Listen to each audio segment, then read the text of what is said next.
et on va donner une largeur, une width de 100%, une height également de 100%. Voilà, c'est souvent mieux de gérer la largeur et la hauteur comme ça, hein, c'est sont du header. Après, on va essayer de mettre le background, hein, c'est-à-dire l'image de fond. Background. Pour avoir l'image, on va faire URL. Notre image se trouve ici, dans ce dossier, et c'est cette image. Après, sa brillance est un peu trop forte, hein, donc il nous faudra baisser un peu la luminosité pour que nous voyions apparaître nos éléments qui se trouvent là déjà, ces éléments du header. Et pour ce qui est de la luminosité, on va gérer ça sur Google, hein, tranquille. On va faire ajuster la luminosité d'une image. Et on va prendre notre premier lien qui est juste là. C'est un outil gratuit qui se trouve en ligne. Et le lien, en tout cas, je vous le mettrai en bas dans la description pour que vous baissiez la luminosité de fond de votre image. Donc on va sélectionner l'image.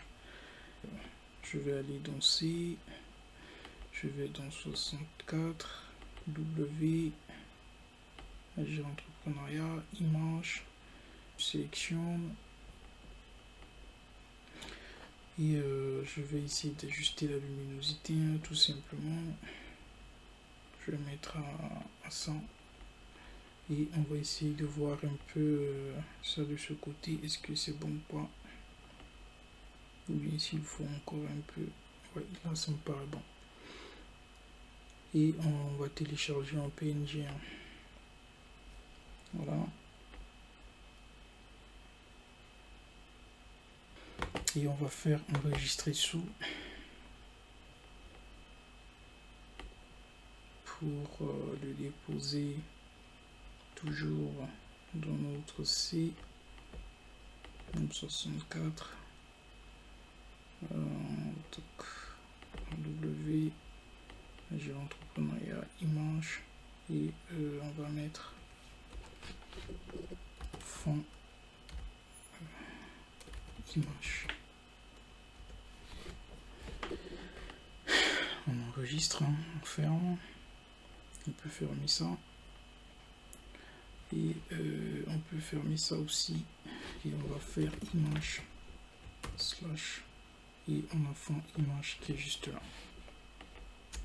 Après on peut appliquer certains paramètres, hein, sur l'image en se disant que voilà, on veut ça no repeat,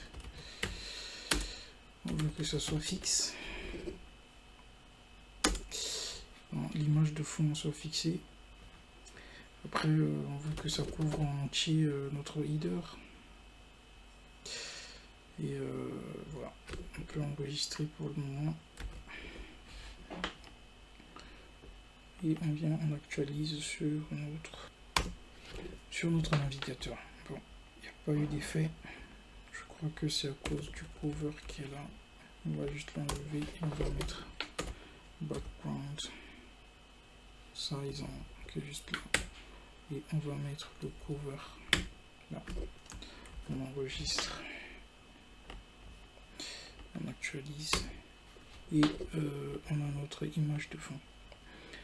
Après, comme je vous le disais, il va falloir transformer les textes et les médias en blanc. La ligne, on va mettre la ligne aussi en blanc. Après, un petit souci au niveau de l'image, vous voyez que l'image est bien fixée, hein. Nos textes survolent bien l'image et nos médias, ainsi que la barre de recherche. Sauf que on a un petit souci ici, ça rase le bas. Donc il va falloir le soulever un tout petit peu.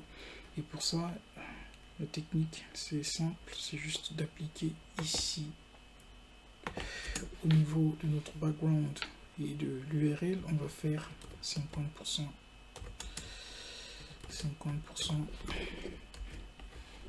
pour avoir l'image qui couvre bien notre header. Et vous voyez que ça remonte. Donc c'est pas mal. Après on va changer le H1 blanc.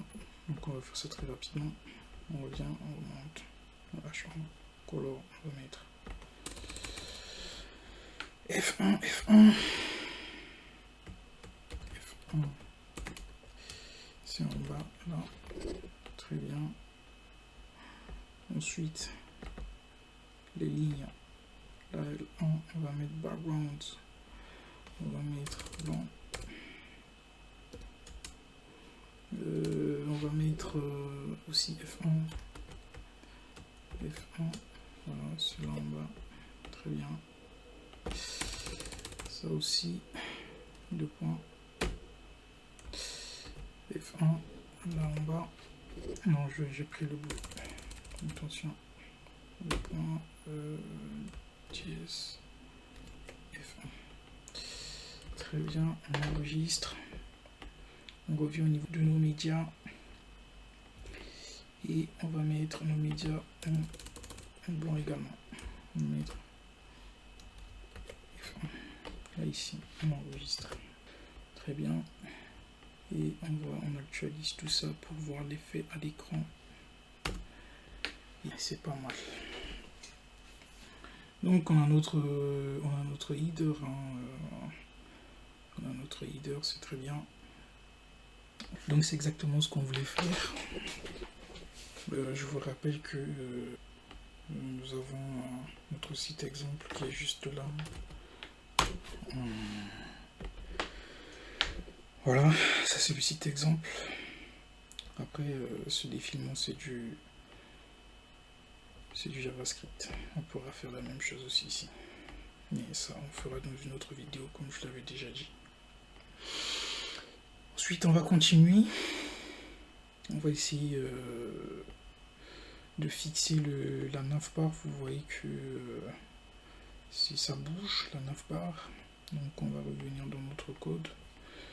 Et dans l'index.php, ici au niveau de la nav, des classes, on va mettre fixed top. Voilà. On enregistre. Et ça c'est une propriété, hein. Ça c'est une classe en Bootstrap qui permet de gérer les navbars. Et en faisant cela, vous voyez que ça m'a bouffé mes 2 lignes. Donc ce qu'on va faire, on va juste essayer de pousser encore un tout petit peu nos 2 lignes vers le bas. Et pour ça, on va faire tac. On va faire pour le de margin top égale 5 pixels, on va mettre par exemple 10 pixels, on enregistre, on va voir l'effet. Pas encore, on va continuer, hein. Créer c'est un travail d'artiste, hein, de toute façon. Et même pour l'image de fond, je vous le signale que je l'ai fait sur Illustrator et c'était vraiment super, hein. Ça m'a pris un peu de temps, mais si vous voulez des images de fond comme ça, je pourrais vous aider aussi à faire vos images de fond, il n'y a pas de souci. Tout dépend de ce que vous voulez. On est à 40%, on enregistre. 40 pixels, pardon. Et toujours pas, on voit pas toujours nos 2 barres. Ce qu'on peut faire.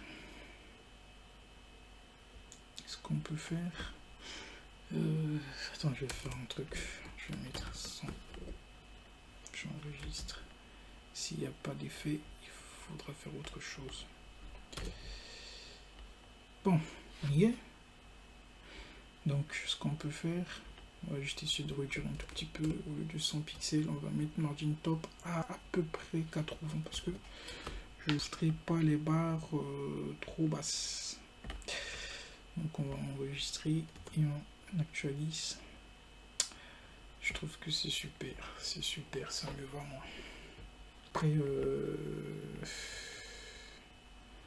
on va dire qu'il y a le blanc de...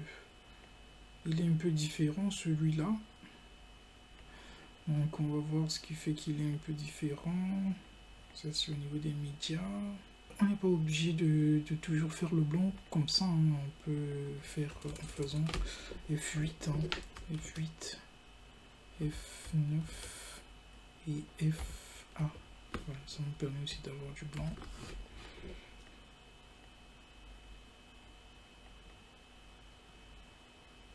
Pas mal. Après, il y a aussi un autre truc là que je voudrais faire, ouais, sur les médias. Donc là, au niveau de icons, au niveau des icônes, on va faire margin top égale 100 pixels. Moi, je voudrais un peu les médias un peu plus bas, donc on va faire à peu près 120 pixels. Voilà. Comme ça, on va aller voir ça. Donc au lieu que ça soit trop collé ici à la navbar, on va essayer de les baisser un tout petit peu et on va voir l'effet sur... ouais, là c'est bon, on est pas mal. Après on va peut-être essayer d'augmenter un peu la taille des icônes en mettant un font size à 1.5. Je les voudrais un peu grand. Ça c'est un peu petit, donc on va essayer de les agrandir un tout petit peu. Voilà, ça c'est bon. Très bien. Après, au lieu que ça soit trop à gauche ici comme ça, on va essayer de les décaler un peu là. Et pour ça, on peut travailler avec un margin right ou simplement right quoi sur l'attaque. On va mettre ça là sur les médias, non sur icon, parce que c'est ça qui permet de gérer tous les médias. Donc, on va faire margin top 120 pixels et là, on va faire un margin right égal à peu près 100 pixels. On va voir. Je sais pas si ça va être trop à droite. On enregistre, on actualise. Non, ça fait pas le taf. Je vais essayer avec un right tout simplement. Un right, on va dire de 30%. C'est ça, hein, travailler, faire des trucs en CSS, c'est un travail d'orfèvre, d'artiste et tout quoi. Bon, il n'y a pas toujours les fesses comme ce que je vais faire d'autre.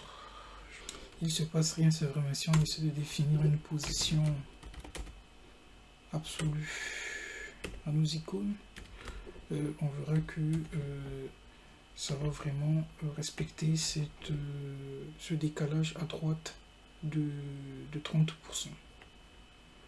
Donc on va venir et quand on actualise, on voit que ça respecte un décalage ici de 30% vers la droite. Donc ça c'est parfait. Notre header est terminé. Ce qu'on va faire, on va maintenant attaquer le body.